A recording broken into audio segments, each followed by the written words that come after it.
Good morning everyone. So we were looking into the limitation of the film theory, that is the one dimensional model. Then we shifted to two dimensional model in order to overcome the shortcoming, that is the mass transfer boundary layer is still developing. Then we tried to go on solving the governing equation to get the cross flow ultrafiltration system when the mass transfer boundary layer is still developing. So what we have done, we wrote down the governing equation. We wrote down the velocity. It is basically a governing equation coupled with the velocity field as well as the concentration field for the solute. Now this governing equation is nothing but a parabolic partial differential equations, and we require to have three boundary conditions to solve this equation. Now out of these three boundary conditions, we have seen that one of the boundary condition is residing at infinity. That makes it there is a thumb rule that if a partial differential equation is parabolic and one of the boundary condition is residing at infinity, one can expect a similarity solution. Okay, so we have to identify the similarity variable. What is the advantage of getting a similarity solution? The advantage is, if you have a similarity solution, then a partial differential equation will be reduced to an ordinary differential equation, and the solution of ordinary differential equation is always easier. So we were in search of getting the similarity variable or combined variable. So what we in similarity variable, just in a nutshell, I will just give the idea. In similarity variable, suppose there are more than one variable in a partial differential equation, let us say two variable, then two independent variables. These two independent variables will be combined in a single variable, okay, and all the derivatives are now expressed in terms of single variable. That makes the reduction of partial differential equation into an ordinary differential equation. Now let us look into the estimation of similarity variable.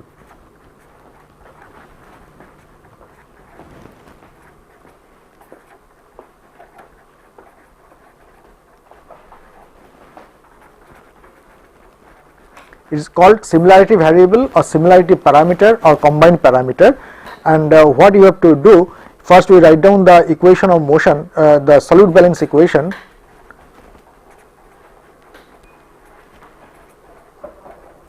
If you remember the solute balance equation, we have written 3 u naught y by h del c del x minus j del c del y is equal to d del square c del y square.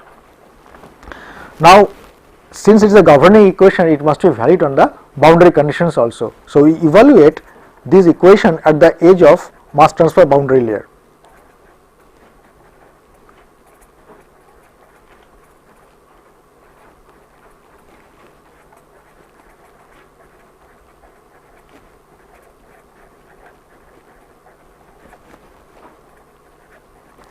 If you do so, now since it is a boundary layer, we all know that on a boundary layer, the derivative of the dependent variable will be equal to, with respect to y, or the normal variable will be equal to 0. That means c is equal to c naught or c bulk, and del c del y will be equal to 0 at y is equal to delta, that is at the edge of the boundary layer.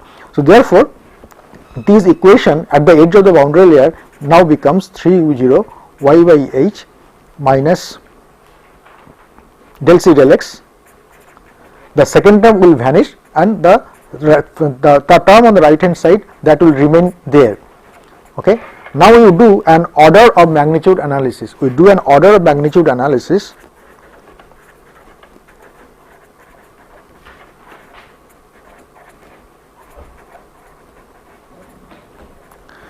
Now in this order of magnitude analysis, what we do, we put the value of delta in terms of differences, okay, and y will be delta 3 u0 delta by h, and delta c will nothing but a change in concentration, and delta x will be nothing but a delta x minus 0, right. We assume a small distance from the channel entrance, so it will be x minus 0, that will be 0, is equal to d, and del square c, if you are familiar with the numerical differentiation, it is nothing but a sort of delta c, change in concentration. It will be delta c, and del y square will be nothing but delta minus 0 whole square.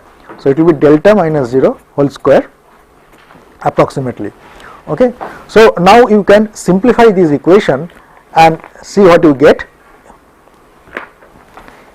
If you simplify this equation, you will be getting this 3 u0 delta by h Okay.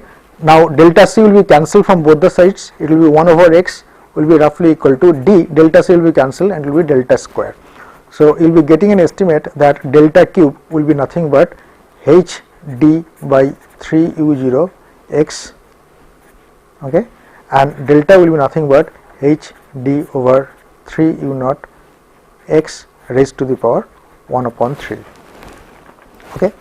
Now the similarity parameter or combined variable parameter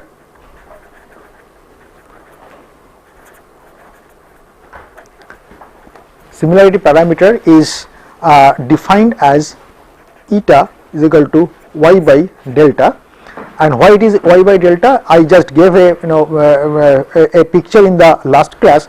If you express y by delta, then all the concentration profiles at different locations will superimpose on a single curve. That means the variation, the independent variation in two variables will be combined or will be cast on a single variable. So now the similarity parameter, now you put the expression of delta, this becomes y divided by h d 3 u0 x raised to the 1 upon 3, or it will be nothing but u0 h d raised to the power 1 upon 3 y over x to the power 1 upon 3. Okay. So the variation of y of eta or the similarity parameter in terms of the independent variable y and x will be in the form of y divided by x to the power 1 upon 3. So that is the variation, that is the functional variation or combination of the independent variables to formulate the definition of combined parameter or similarity parameter eta. Now the most interesting thing is that if you look into the dimension of eta, it turns out to be a dimensionless number. Okay. So what is the, let us have a dimensional check. Now what is the dimension of u naught? It is meter per second. What is h? H is nothing but in meter. How is diffusivity? Meter square per second, right, raised to the power 1 upon 3, and okay, we do a dimensional analysis, and y is in meter and this is meter to the power 1 upon 3. So second will be cancelling out, so meter will be cancelling out, so we will be getting meter in the denominator, meter to the power 2 by 3, meter to the power 1 upon 3, this will be nothing but meter. So meter will be cancelling out and you will be having a dimensionless number. So the similarity parameter eta will be nothing but a dimensionless number where u0, hd all are taken as constant, and actual variation of eta with respect to independent variables y and x will be in the form of y x to the power divided by x to the power 1 upon 3. Thus we identify the similarity parameter. So what we will do next, we will do we express all the partial derivative of the governing equation in terms of eta.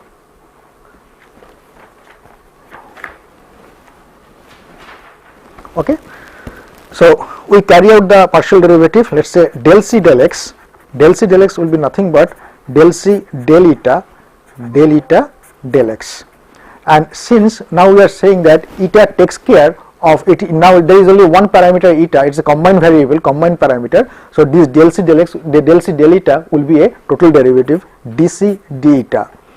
On the other hand, del eta del x will be having some term, this turns out to be minus 1 upon 3 u0 h by d raised to the power 1 upon 3 y x to the power 1 upon 3 multiplied by x. So there will be x to the power 4 by 3 in the denominator, and this turns out to be minus eta by 3x dc d eta. Okay. So this whole thing u0 by hd raised to the power 1 upon 3 y by x to the power 1 upon 3, this whole thing is eta. If you look into the definition of eta, this whole thing becomes eta. So I replace this by eta and x will be there in the denominator, and you will be having minus eta by 3x dc d eta. Now similarly you do the other, you express the other derivatives in terms of eta. If you do that, the rest are very simple. Del c del y will be nothing but dc d eta and del eta del y. If you look into the definition of eta, del eta del y becomes u0 hd raised to the power 1 upon 3 divided by x to the power 1 upon 3 dc d eta. Okay. Now, if you take, and so that's how del c del eta is del c del y is written in terms of dc d eta, and one more term on the right hand side is del square c del y square. In del square c del y square, it's basically one more derivative of del c del y with respect to eta. So del y of del c del y. Okay. So here also we will do del eta of del c del y del eta del y, and we already expressed del c del y in terms of dc d eta. So therefore this becomes d d eta u0 hd raised to the power 1 upon 3, let's put another bracket there, 1 by x to the power 1 upon 3 dc d eta, and del eta del y is nothing but u0 hd raised to the power 1 upon 3 y over x to the power, this y will not be there, del c del eta del y, so it will be 1 x to the power 1 upon 3. Okay. So now if you carry out this differentiation with respect to eta, so all these terms will be taken as constant, so it becomes d square c d eta square. Okay. So I will be omitting couple of steps for simplification. You please go ahead with the all steps when you go back to your hostel and carry out these these derivations, and the final form of del square c del y square becomes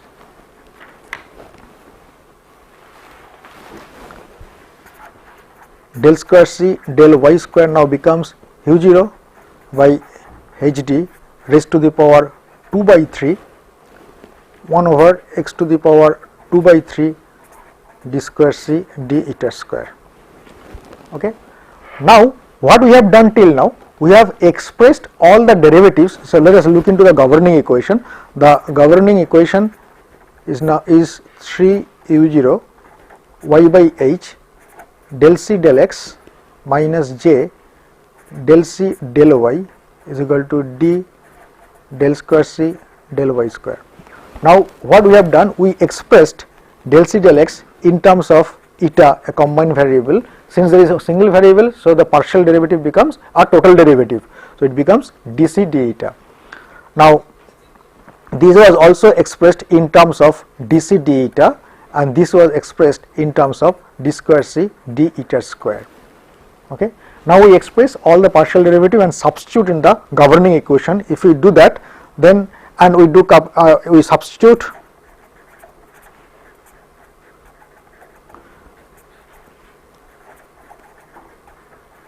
the partial derivatives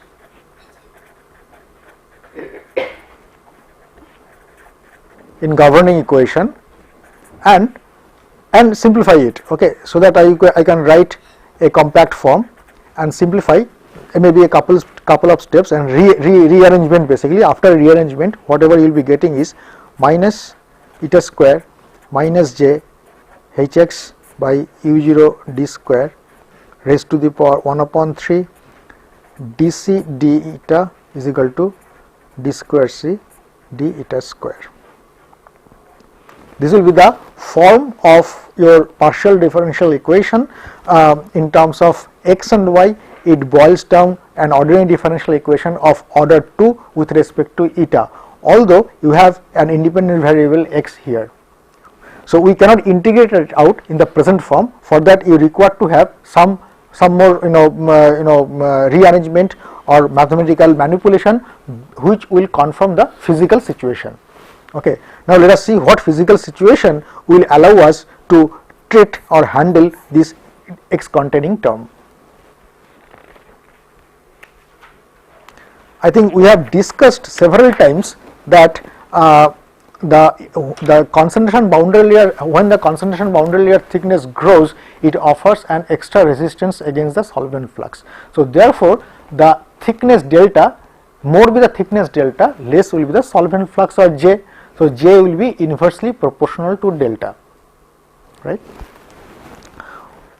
More the thickness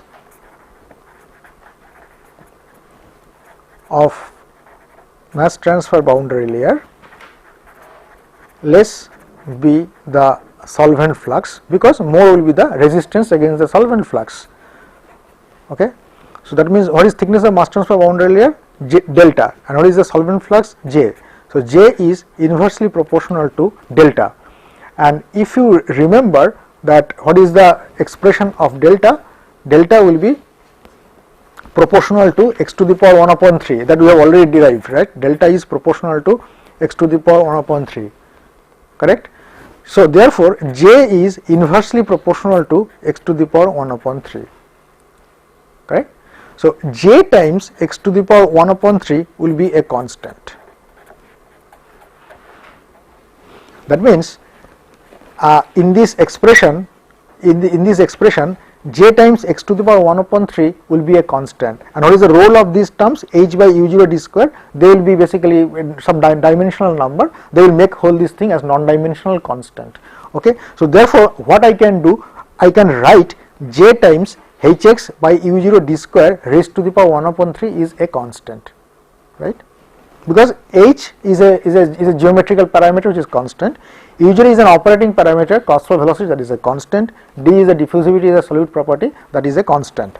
So, we can write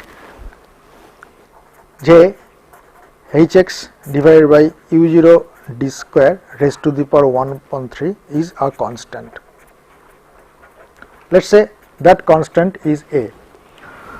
So, under this situation, what is our governing equation now boils to? My governing equation now becomes d square c d eta square is equal to minus eta square minus A dc d eta.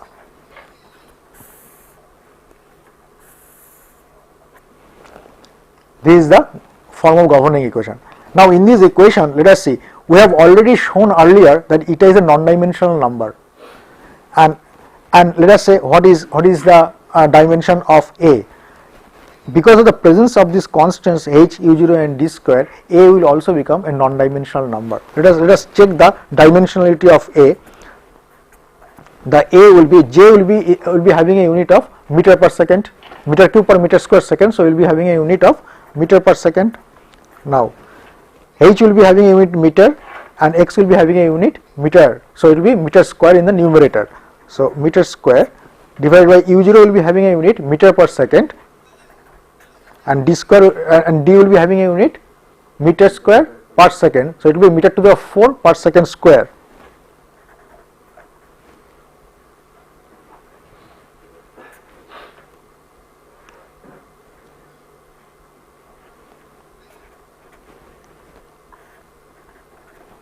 This is meter per second and meter to the 5 meter square. So, it will be meter cube in the denominator and second cube in the numerator. So, s cube by meter cube raised to the 1 upon 3. So, it will be meter per second and this will be second per meter, it will be cancelling out. So, A will be a unit free number. A is a unit free number, eta is a unit free number. So, and C is a dimensional number. So, let us make it unitless. So, we define a C star as C by C naught. If you define a C star, because the fit concentration is known to you, if you define a C star non-dimensional concentration as C by C naught, then express this equation, replace C by C star and the whole equation become a non-dimensional equation. Okay. So, let us do that and write everything in the non-dimensional form. If you do that, the non-dimensional form of governing equation now becomes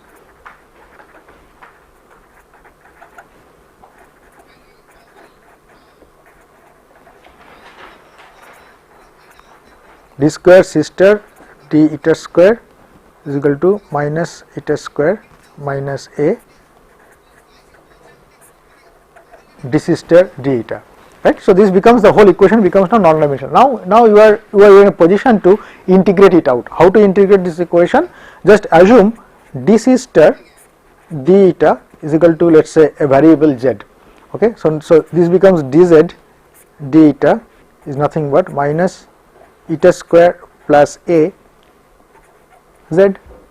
So, this becomes dz by z is equal to minus eta square plus A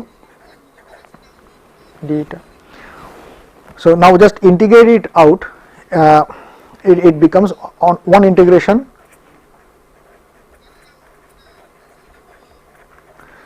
this becomes ln z, right? This becomes ln z. So z is equal to k1 exponential minus eta cube by 3 minus a eta. Okay, and what is dz d eta? Dz what is z? Z is nothing but d sister d eta. So let us put one more integration, carry out one more integration with respect to eta. If we carry out one more integration, the expression becomes sister a constant k2 k1 integration 0 to eta exponential minus eta cube by 3 minus a eta d eta plus another constant k2. This is constant of integration for the second row. This becomes the concentration profile within the mass transfer boundary layer. Okay. Now, in order to evaluate the two constants k1 and k2, you must be requiring the boundary conditions, two boundary conditions on y, and to evaluate the constants of integration k1 and k2. Now, we have two boundary conditions on y. We express these two boundary conditions in terms of combined variable eta. So let us do that.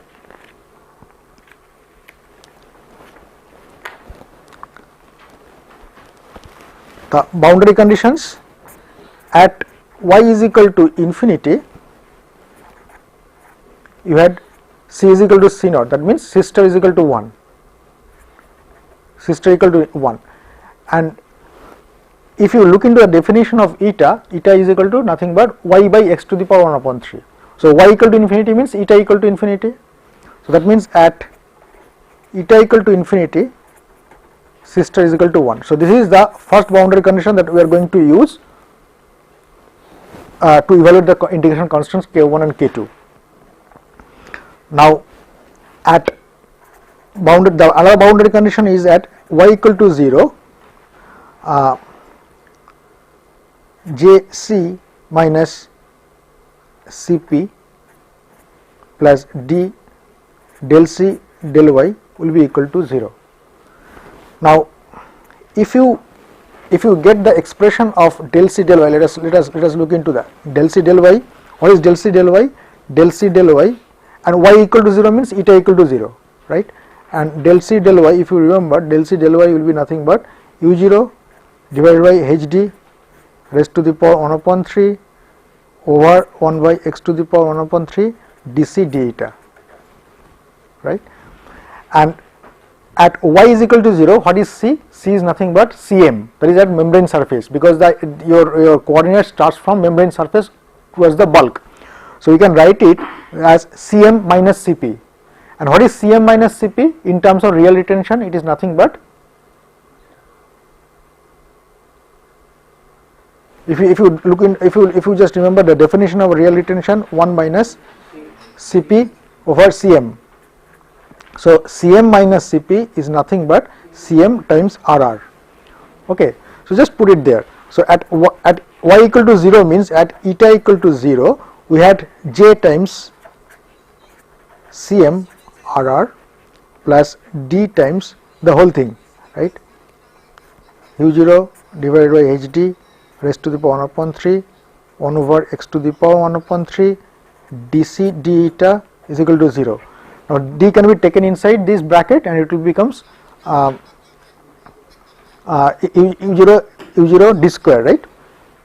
D cube, so it will be d square. Okay, j cm rr plus u0 d square by h raised x raised to the power 1 upon 3 dc d eta equal to 0. And you just multiply it, this becomes j hx by u0 d square raised to the power 1 upon 3 cm rr plus dc d eta will be equal to 0, correct? Now we have already proved that j times hx u0 d square raised to the power 1 upon 3 is the constant a. We have identified that the whole thing becomes a constant and that constant was a. Okay, so you just substitute that. So this is nothing but the constant a that we have defined earlier. So we substitute that and let us see what we get.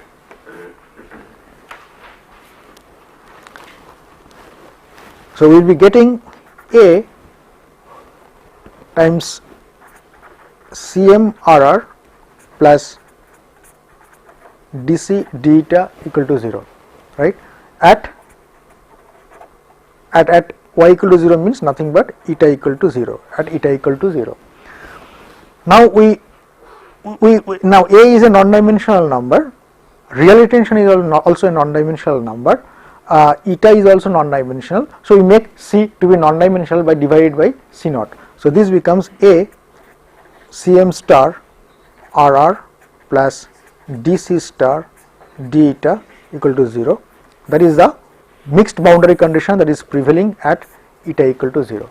Now we will be using two boundary conditions, this boundary condition and the other boundary condition, that is at eta equal to infinity, C star is equal to 1, in order to evaluate the two constants k1 and k2. So we have two boundary conditions and we will be utilizing them. Now let us use the two boundary conditions and let us write down the governing equation of C star. The governing equation of C star is nothing but k1 0 to eta exponential minus eta cube by 3 minus a eta d eta plus k2. Okay. The first boundary condition or that is at eta equal to infinity, C star is equal to 1. Okay. So just put it that 1 k1, now 0 to eta will now becomes 0 to infinity exponential minus eta cube by 3 minus a eta d eta plus k2, right. Now let us look into this integral. This integral, my eta is the dummy variable, this integration is over eta and a is a constant. Okay. Now what is 0 to infinity? 0 to infinity means it is a finite integral, that means it will knowing the value of a, but if you evaluate this integration you will be getting a number. It is a finite integral. So let us call this finite integral as I. And if you can use any Simpson's rules or any trapezoidal rule to evaluate this integral, and what is the value of infinity you will be taking numerically, you will be taking let us say 10, okay, let us 10, 11, 12 something like that, and just check if you take 10 and numerically if you get 1, and let us say in the next time you take 12 and say whether you are getting 1.2 or 1.01. If it is 1.01, 10 is good enough as infinity. If it is 1.2, then you have to go for the higher terms, or you have to assign higher values to infinity. Okay, that's how you have to do it numerically. So 1 is equal to k1I plus k2, where I is a definite integral. So let us say this is equation number 1, and we use the other boundary condition, that is dc star d eta is equal plus a Cm star RR. What is Cm star? Cm star is nothing but C star evaluated at y equal to 0. And what is y equal to 0? Y equal to 0 is nothing but eta equal to 0. And what is eta equal to 0? Eta equal to 0 implies on this integral, that means this integral is from 0 to 0. 0 to 0 means that integration will be vanished. So there is no contribution from here. So Cm star is nothing but k2. Okay. At eta equal to 0, that is equivalent to y equal to 0, your Cm star is nothing but k2. Okay. And what is dc star d eta? For that you have to get the expression of z.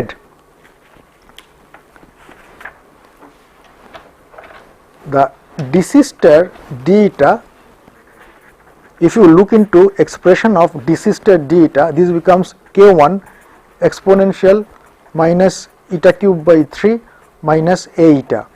So at eta equal to 0, what is the fate of dc star d eta? This will be nothing but k1, because exponential 0 is 1. So let us put these expressions into the governing in the boundary conditions at y equal to 0, that is a Cm star at eta equal to 0, a Cm star means k2 RR plus dc star d eta at eta equal to 0, that is nothing but k1, will be equal to 0. So this is equation number 2, and let us write down the first equation. 1 is equal to k1i plus k2. This is equation number 1. Now the just two equations and two unknowns, k and k1 and k2. Let us put k1 is equal to minus a k2 rr from the equation number 2 and substitute over here. So what you get is minus a k2 rr I plus k2. From here you can estimate the value of k2. So k2 will be nothing but 1 minus a rr I.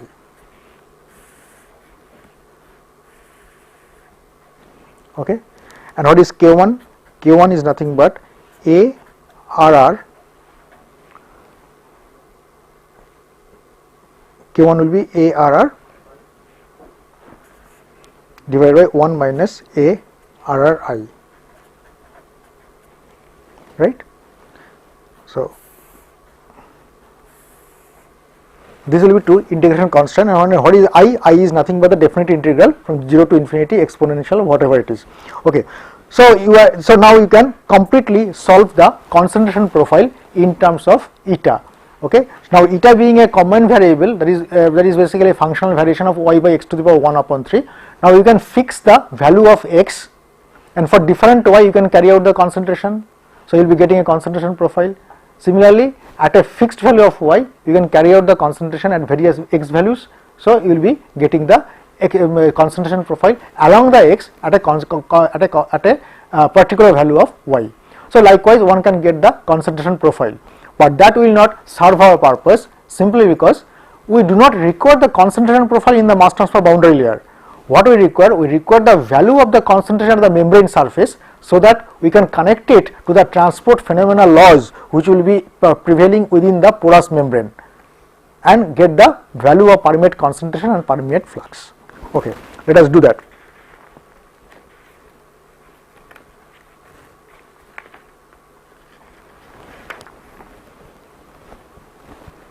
Okay, now we have the if you remember the expression of A,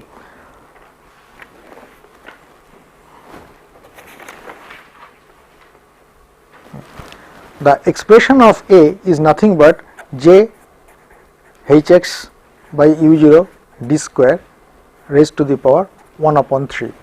So we can express j as A u0 d square by hx raised to the power 1 upon 3. Okay, and we define, now this thing is non-dimensional, the whole thing is non-dimensional. This will be having a dimension, so we express J or the solvent flux in its non-dimensional form.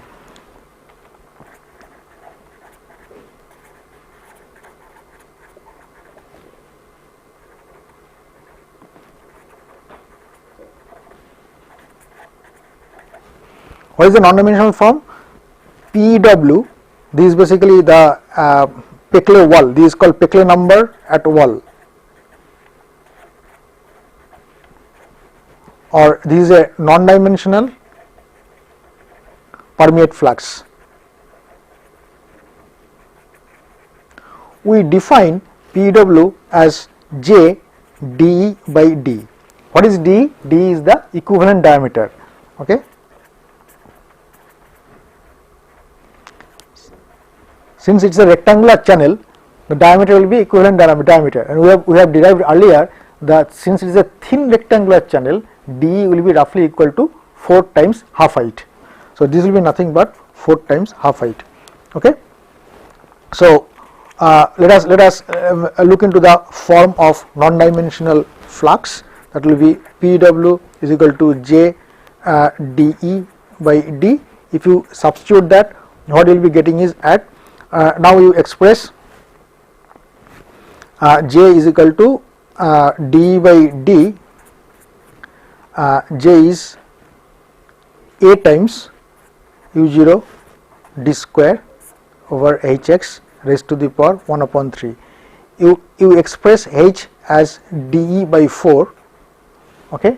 So what you will be getting is that you will be getting 4 to the power 1 upon 3 times A times Reynolds-Smith d by L raised to the power 1 upon 3 x star to the power minus 1 upon 3.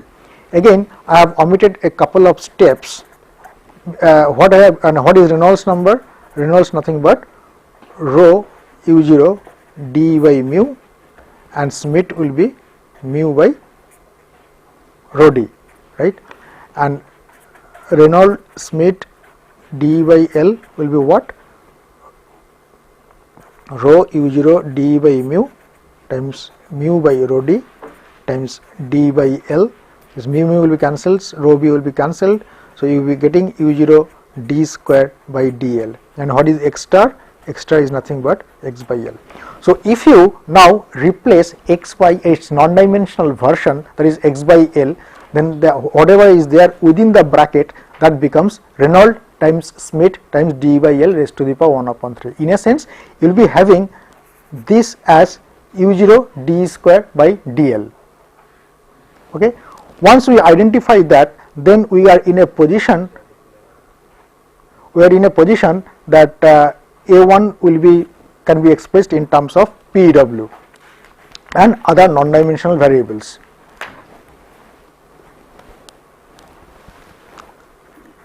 That means A1 will be nothing but PW divided by 4 to the power 1 upon 3 Reynolds-Smith d by L raised to the power 1 upon 3 x star raised to the power 1 upon 3. Okay, that is the expression of A. Now with this formulation, and we have one more equation, that is the osmotic pressure law, osmotic pressure equation or Darcy's law.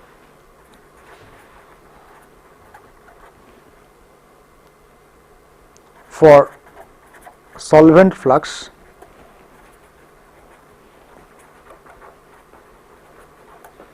through the porous membrane.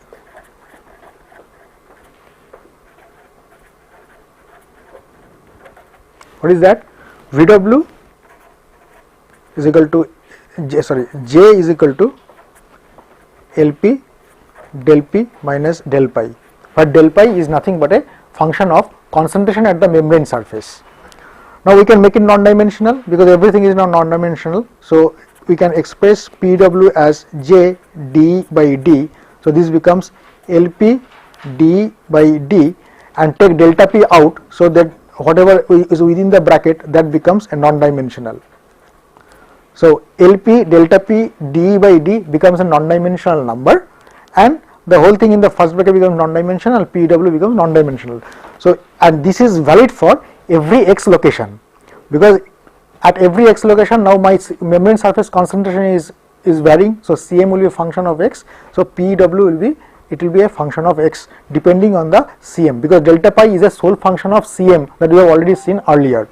So PW will be nothing but a function of x, and this becomes, and this constant is known as this another constant, let us say this is B1. So this becomes B1 times 1 minus delta pi by delta P. Okay.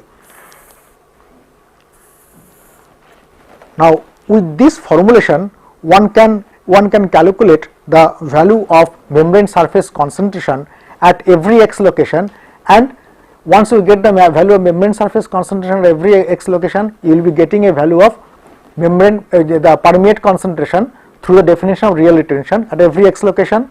You can integrate it over the length and can get the length averaged permeate concentration. Once you know the membrane surface concentration at every x location, by using this expression you can get the value of non-dimensional permeate flux at every x location, and can get and integrate it out using Simpson's 1/3 rule or any rule to get the length averaged permeate flux. How we will do that? Let us look into that algorithm. Okay.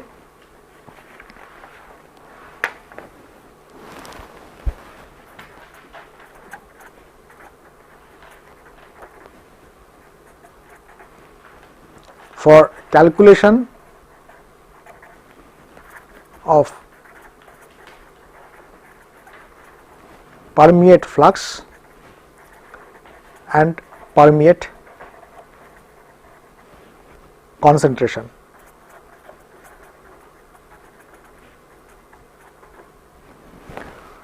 Let us say at a particular x location,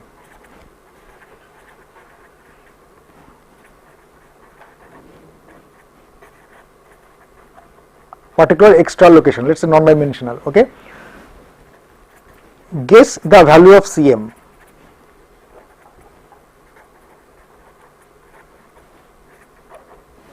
Okay, guess the value of Cm star. Step number 2 is you calculate Pw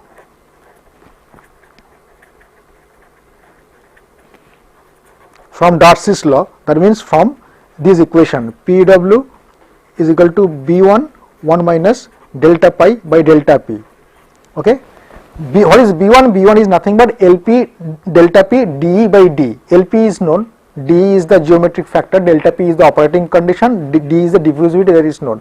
So B1 will be known, delta P will be known. In delta pi, delta pi is basically a function of membrane surface concentration and real retention and osmotic coefficients. All these are known.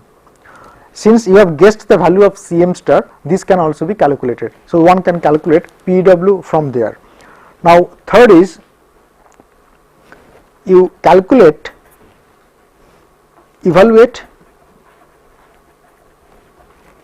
A1 from the equation Pw 4 to the power 1 upon 3 Reynolds Schmidt d by L raised to the power 1 upon 3 x star raised to the power 1 upon 3. From this equation, we are talking about particular x star location. So at that particular x star location, you have already calculated Pw, substitute that.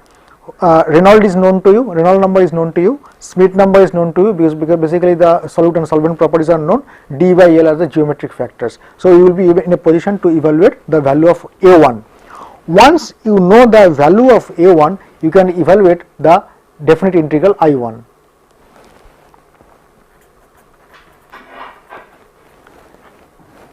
Evaluate I. What is I? If you remember, is nothing but 0 to infinity minus eta cube by 3 minus a eta minus eta square, right? Now eta cube by 3 minus a eta d eta. Now A1. This A1 is known to you, so you just substitute there. So there is nothing, everything is known in this expression. So you put a value of higher limit and evaluate the definite integral I. Once you evaluate the definite integral I, then evaluate Cm star from the expression 1 minus A1 times Rr times I. Right? This was the expression of Cm star from the boundary condition. Okay. So I can evaluate Cm star once again, because A1 is now estimated, real retention is known to you, IU will be estimated from this. Now compare the guess value of Cm star and evaluated value of the Cm star. Compare step number 1 with step number 5. Right, it is exponential, correct. It is exponential, doesn't matter. So everything within the exponential, it will be known to you. So now you compare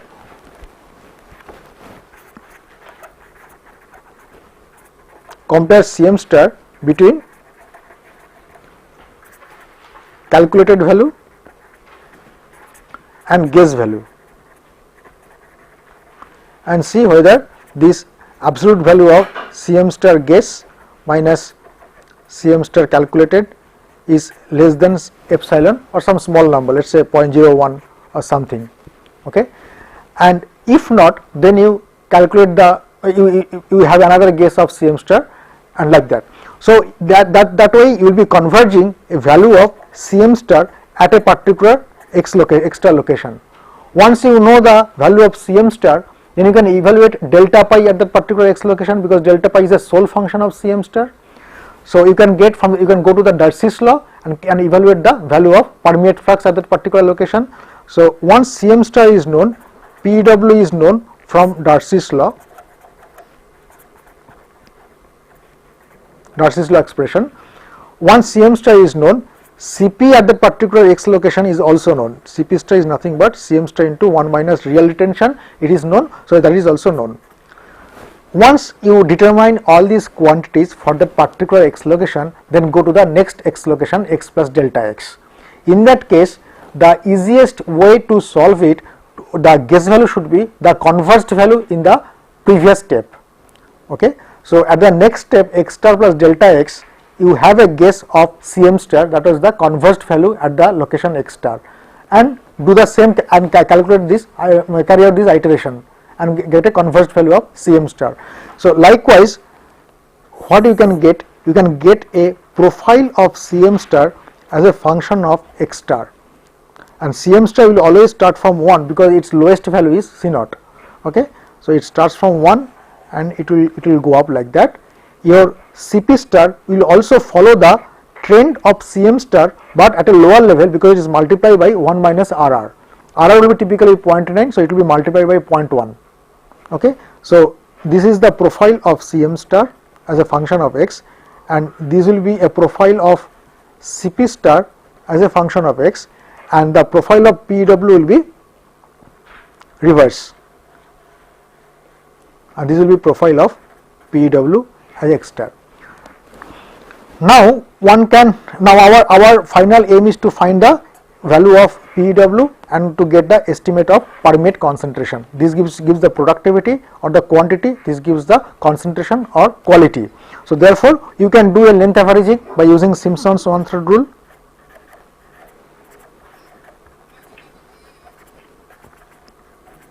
Simpson's one-third rule, and can get a length averaged permeate flux or productivity of the process and length averaged permeate concentration, and to estimate the system performance.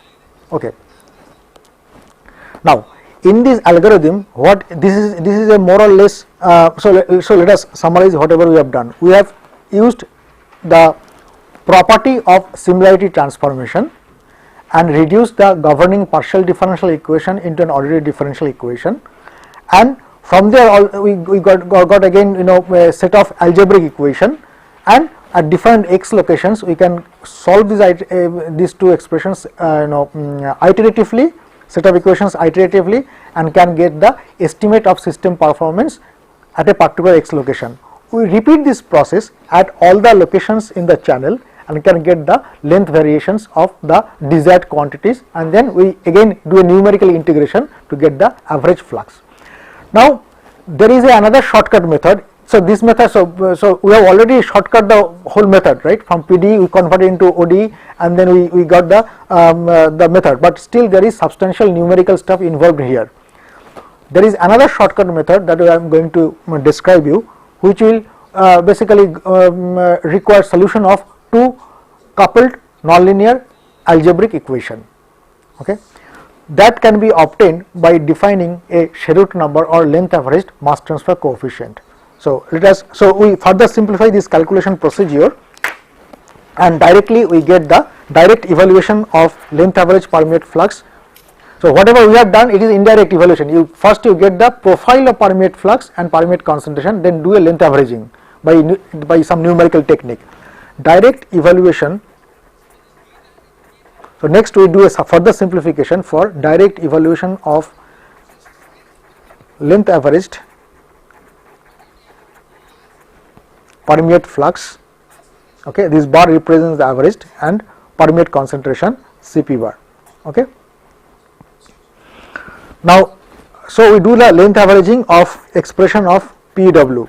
So, Pw will be length averaged, means 0 to 1 Pw x star dx star. So, that is the length averaging of permeate flux. So, this will be 4 to the power 1 upon 3 A1 Reynolds Schmidt d by L raised to the power 1 upon 3 0 to 1 x star to the power minus 1 upon 3 dx star. Okay.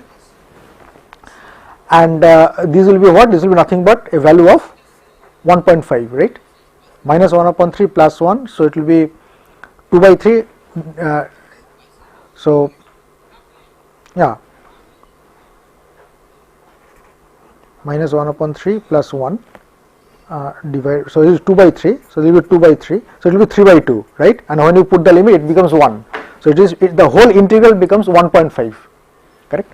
So if you do that, you will be getting 2.38 a1 Reynolds-Smith d by L raised to the power 1 upon 3, okay.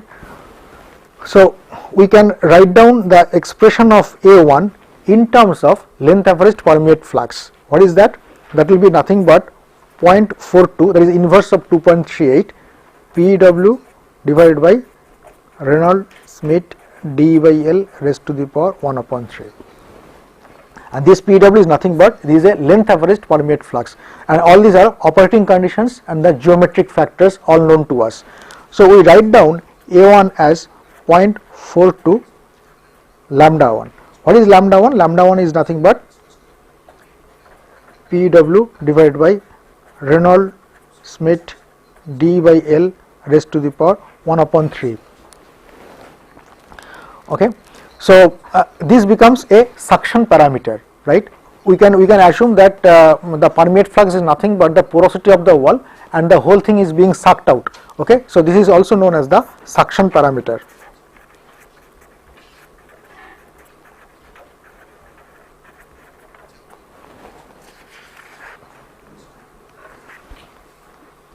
Okay. So let us evaluate now. Let us look into the I1, the definite integral. This is 0 to infinity exponential minus eta cube by 3 minus 0.42 lambda 1 eta d eta. Okay. Once we know the value of lambda, we can evaluate the definite integral I. Now let us look into the definition of mass transfer coefficient.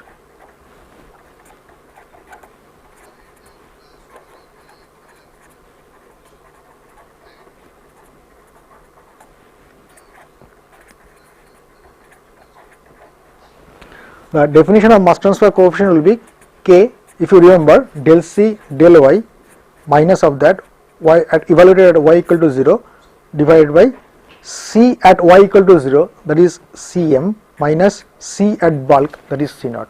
Okay. This is the definition of mass transfer coefficient. Okay. Now if you do that, what you should do, I can give you, it is an assignment. You express del C del Y in terms of d C star d eta and make it non-dimensional, so this becomes Cm star minus 1, okay, because it is non-dimensional with respect to C naught. So denominator becomes Cm star minus 1, numerator you expressed in terms of d C star d eta, and get the expression of d C star d eta from the solution, evaluate it at y equal to 0 means at eta equal to 0, and see what you get. What you get, that means after substituting del C del Y in terms of dc star d eta, and if you substitute that, what you get is Cm star minus 1, that is the new denominator, it will be multiplied there, minus d u0 h x d raised to the power 1 upon 3 dc star d eta at eta equal to 0, right. This becomes this. Now what we can do, you can look into the constants of integration that this and find out what is the value of dc star d eta. Okay. If you do that, then finally in fact this becomes a constant of integration. Okay. And Cm star is nothing but one of the constant of integration. So this becomes K becomes minus K1 divided by K2 minus 1 into u0 d square by hx raised to the power 1 upon 3. Okay. So that gives directly an and if you replace the value of K1 and K2, this K1 by 1 over K2 minus 1 will become minus 1 over I. Okay. Anyway, we will stop here in today's class. We will continue in the next class and get the expression of mass transfer coefficient and see how it will simplify our course of calculations. Okay. Thank you.